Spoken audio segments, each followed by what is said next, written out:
Hello दोस्तों, आप सबों का अपना YouTube चैनल में आपका हार्दिक स्वागत है।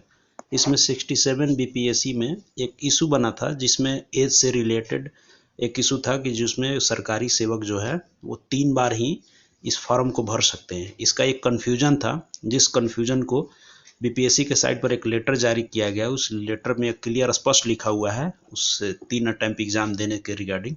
तब तक हम लोग इस 67 बीपीएससी का एक नोटिफिकेशन देखते हैं। जो नोटिफिकेशन आया था, इस नोटिफिकेशन में क्या लिखा हुआ और उसके अगेंस्ट में क्या लेटर जारी हुआ है, और उस लेटर में जो ज्ञापन संख्या और जिस डेट का प्रीवियस डेट का जो जिक्र किया गया है, जिसके तहत वो दिया गया है, उसको भी मैं बड़ा मुश्किल से खोज करके मैं साइट से बिहार सरकार जनरल एडमिनिस्ट्रेटिव ऑफिस के साइट से उसको डाउनलोड किया हूँ, जो उस लेटर के माध्यम से ये क्लियर किया जा सकता है कि यह जो है यह क्या इशू था और इसके अनुसार ये बिहार सरकार जो मैटर लिखा था इसको किस रूप में उसको दिखाना चाह रहा था। जो इसको हम शुरू करते हैं, इसको देखते हैं। पहले 67 बीपीएससी का ये नोटिफिकेशन देखते हैं, जिसमें ये आपका एज से रिलेटेड जो इशू है उसको हम देखते हैं। पहले इसमें देखिए एज का जो है, एज वाली कॉलम पर हम लोग जाते हैं।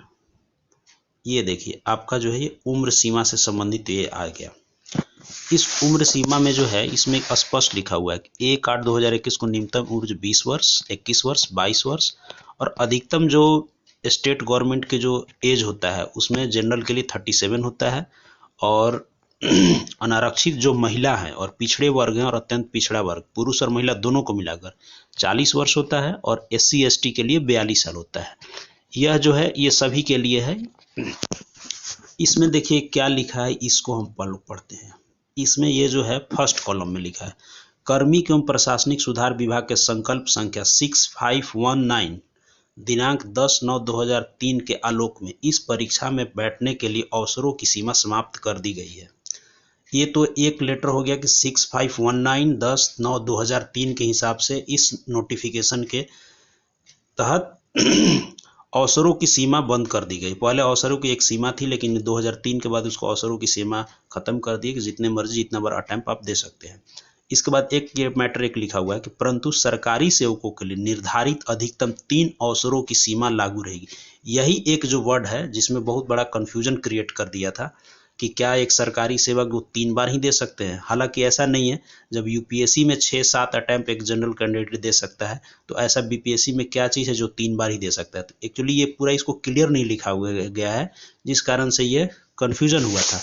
और ये दूसरी बात ये भी है, इसके बाद एक और देख सकते हैं जिसमें ये लिखा हुआ है कि कार्मिक प्रशासनिक सुधार विभाग के संकल्प संख्या इतना इतना और 20/9/2003 के आलोक में ऐसे सरकारी सेवक जो बिहार सरकार के नियमित रूप से सरकारी सेवक हों, जो रेगुलर 3 साल की सर्विस जिसकी पूरी हो चुकी है, उनको जो है अधिकतम उम्र सीमा में 5 वर्ष की छूट जाए। यानी अधिकतम उम्र सीमा का मतलब कि जिसका 37 जो जनरल लिया जाता है, उस 37 में 5 साल जोड़ दिया तो 37, 38, 39, 40, 41, 42, यानी कि जनरल भी 42 ईयर तक दे सकता है, इस कंडीशन में जब वो 3 साल की गवर्नमेंट सर्विस स्टेट गवर्नमेंट में करता हो। ये रूल सभी के लिए है, ये स्टेट गवर्नमेंट हो या सेंट्रल गवर्नमेंट में, कोई भी 3 साल अगर वो सेवा देता है तो उसको जो है 5 साल की छूट दी जाती है।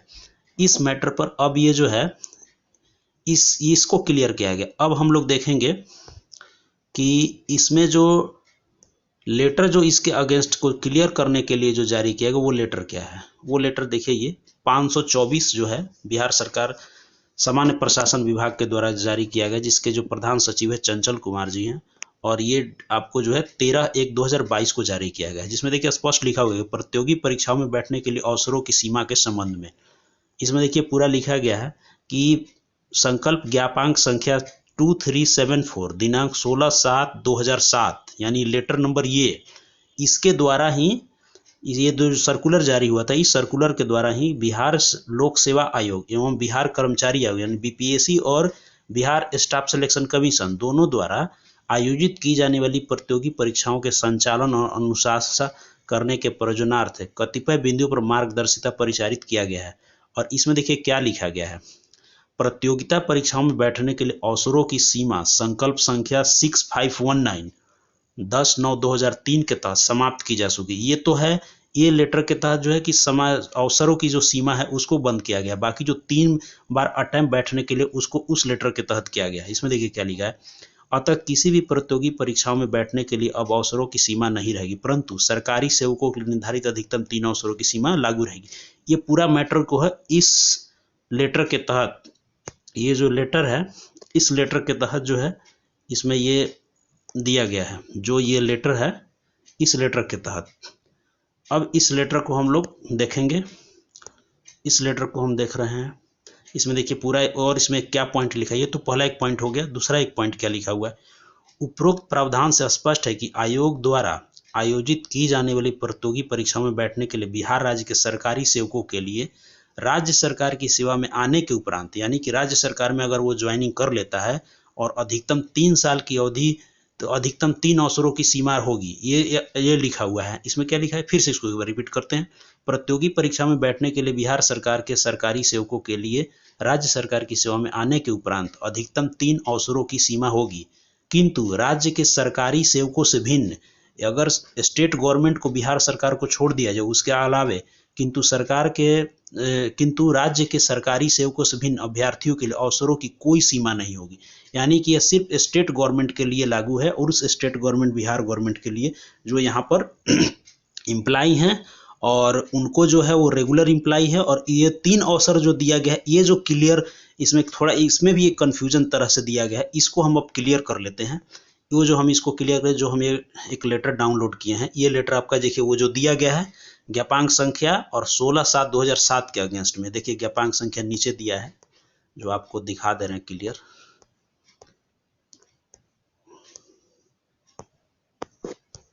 ये देखिए ये सब ज्ञापांक संख्या है जो आमिर सुबहानी सरकार के उस समय सचिव थे उनके द्वारा दिया गया है। ये देखिए 2374 16/7/2007 का है।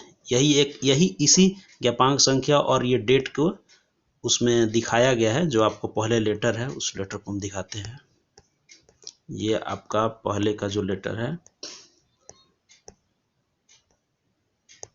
ये देखिए ये जो आपका लेटर है, इस लेटर में क्लियर ये लिखा हुआ है क्या, ये वाली जो है, ये वाली कॉलम में,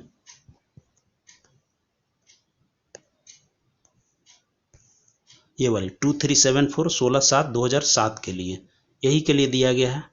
अब इसको जो हम लोग उस लेटर को पढ़ते हैं, उस लेटर में क्या पूरा स्पष्ट लिखा हुआ है। देखिए इसमें बिहार लोक सेवा आयोग और बिहार कर्मचारी चयन आयोग द्वारा प्रतियोगी परीक्षाओं का संचालन और अनुशासन करने के परिणाम कतिपय बिंदुओं पर मार्गदर्शिका, ये देखिए मार्गदर्शिका दिया गया है। इस मार्गदर्शिका में देखिए क्या लिखा हुआ है, इसको पढ़ते हैं हम लोग। इस मार्गदर्शिका में ये देखिए इसमें 6 नंबर कॉलम पढ़ते हैं। इसमें 6 नंबर कॉलम में जो लिखा हुआ है, 6 नंबर कॉलम में ये जो लिखा है, इस 6 नंबर कॉलम में जो है, इस 6 नंबर कॉलम में लिखा हुआ है सरकारी सेवकों द्वारा उच्चतर वेतनमान की सेवा, यानी कि अगर व्यक्ति अगर ग्रुप सी में ज्वाइन किया है या उस ग्रेड कर, जैसे मान लीजिए 4200 ग्रेड पे में अगर ज्वाइन किया है या उससे कम की ग्रेड पे ज्वाइन किया है, तो उससे अगले ग्रेड के लिए अगर वो एग्जाम देना चाहता है, उस कंडीशन के लिए दिया है कि सरकारी सेवकों द्वारा उच्चतर वेतनमान की सेवा संवर्ग में जाने के लिए प्रतियोगी परीक्षा में भाग लेने हेतु अधिकतम आयु सीमा में 5 वर्ष की छूट की व्यवस्था पूर्वोत्तर लागू रहेगी। यह पहले से लागू है और इसको भी लागू किया जाएगा, ये इस कॉलम में दिया गया है। सॉरी,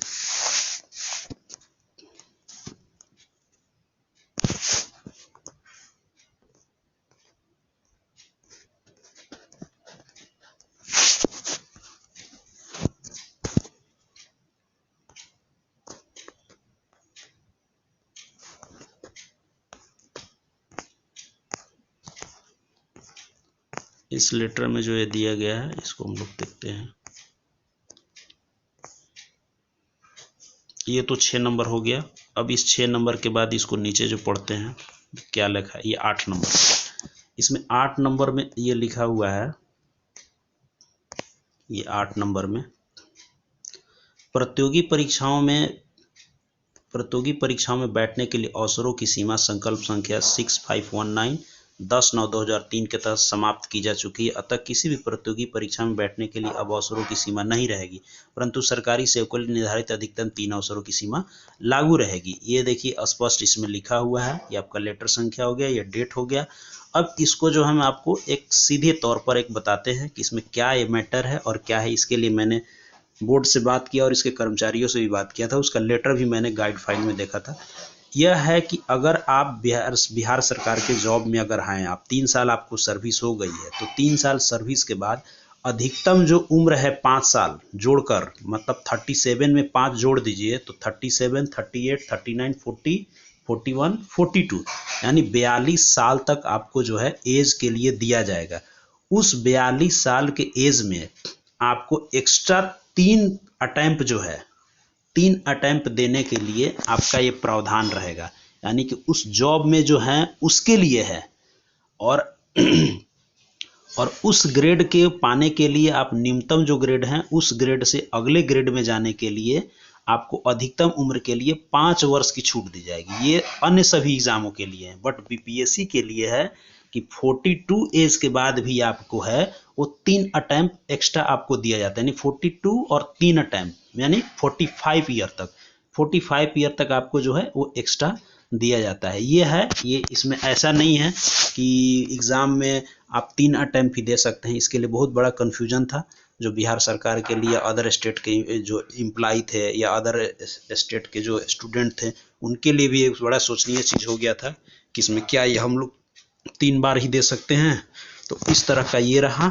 और एक चीज़ और आपको बताना चाहते हैं कि कई बार इसमें बिहार सरकार की जो नोटिफिकेशन आता है उसमें ये महिलाओं का भी एक इशू आता है कि हम अपना प्रमाण पत्र कहाँ से बनाएं। जो शादीशुदा मैरिड जो गर्ल होती हैं उनके लिए भी देखिए स्पष्ट ये लिखा हुआ है कि जो आरक्षण की दावा जो करती हैं, जैसे इसमें देखिए कॉलम नंबर सी पर जो लिखा हुआ है, जो इसको आप पढ़िए।